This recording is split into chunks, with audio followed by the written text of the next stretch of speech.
Hi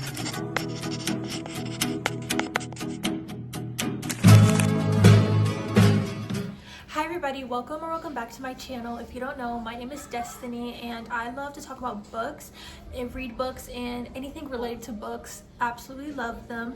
So we're going to talk about the 5 books I read in June. And the first book that I read in June was Better Than the Movies by Lynn Painter, and I rated this book a 5 stars. I think this was a very good book to start the month off with because it was such uplifting. I absolutely love this book.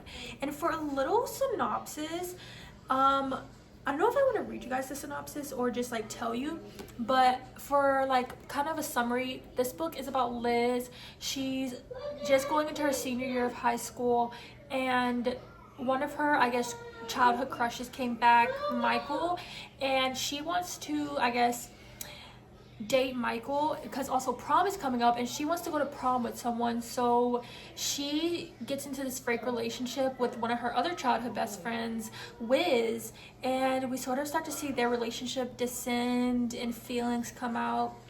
I don't know if I explained that good or not, but that's kind of what this book is about, and I thought this was a very cute book.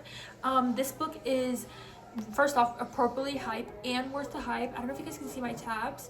Heavily tabbed. Lynn Painter is a auto by author for me from now on. But that was the first book that I read in June. Loved it. I don't know, I feel like I didn't explain that book well, but I feel like I also put up the synopsis on the screen. But the next book that I read was What the River Knows by Isabel Ibanez. Again, this book, you can't see the tabs, but I promise you guys it's tabbed.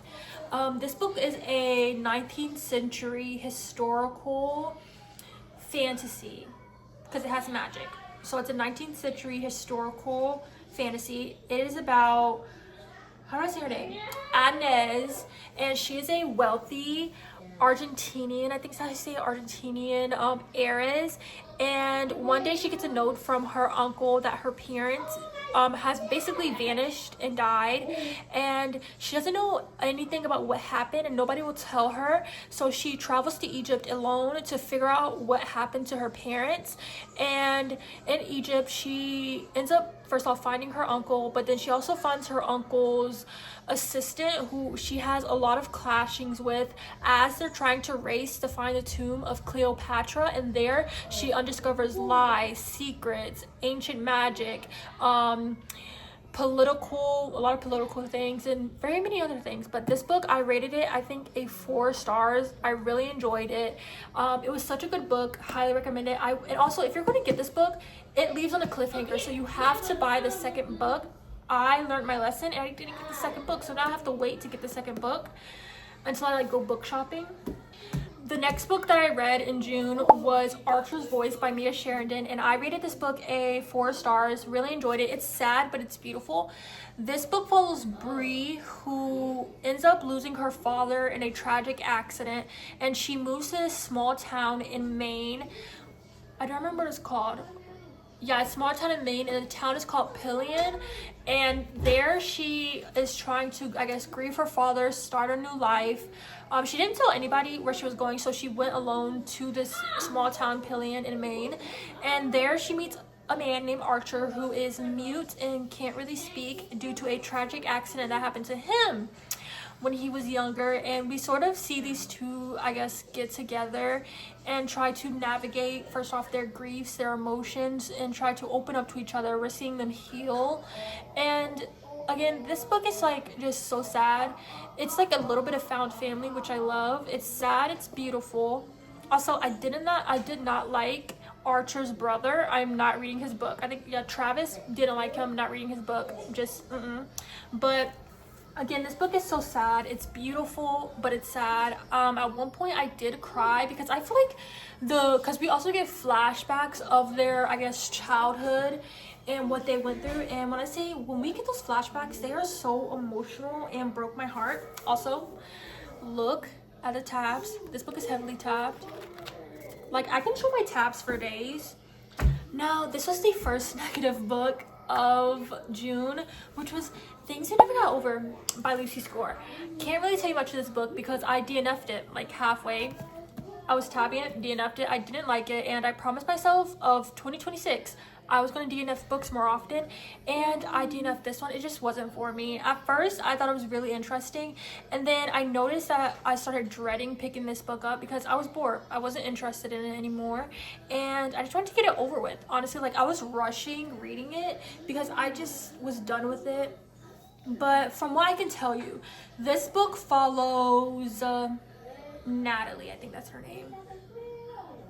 Yeah, no, not Natalie. Well, see, I'm thinking of Yesteryear, and most of like, how should I put this? I'm thinking of Yesteryear. Okay, so this book follows Naomi Witt, who is a runaway bride, and she ends up, as she's running away, she goes to a small town where her twin sister Tina lives, and I guess to help her, but then there Tina ambushes her and I guess robs her, breaks into her hotel, robs her, take everything she has, wallet, ID, basically everything, even her phone, computer, all that stuff. But she leaves behind her own daughter, which is Naomi's niece, that she has to navigate how to become, I guess, a mother in a way. And there she also meets Knox.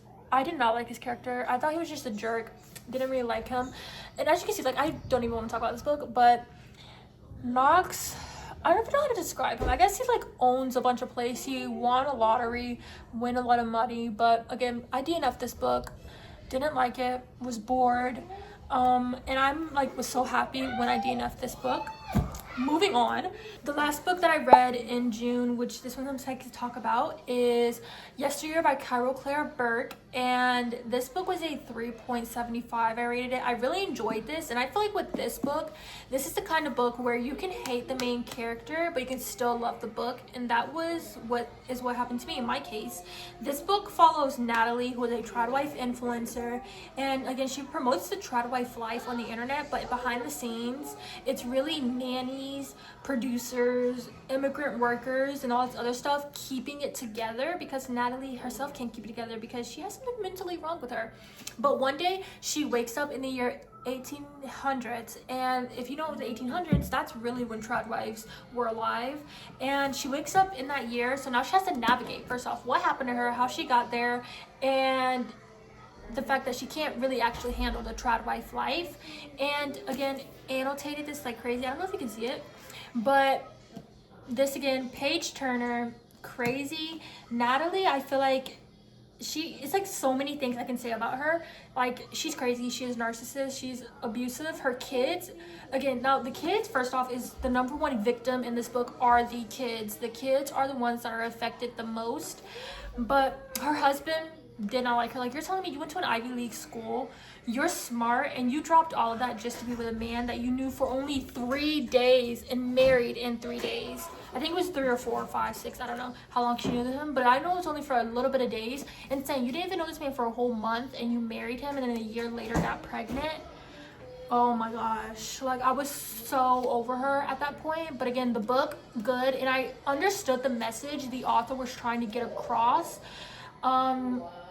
And again, highly recommend people read this. Even though I rated it 3.75, highly recommend people read this. But overall, if I could rank every single book that I read in June, the first book from least favorite to favorite, least favorite, obviously, Things You Never Got Over by Lucy Score. And then Yesteryear, here's the thing, I didn't hate Yesteryear, so I can't really rate that low, but it'll have to go here because I didn't give it a 4 stars or anything. The next book, I would say,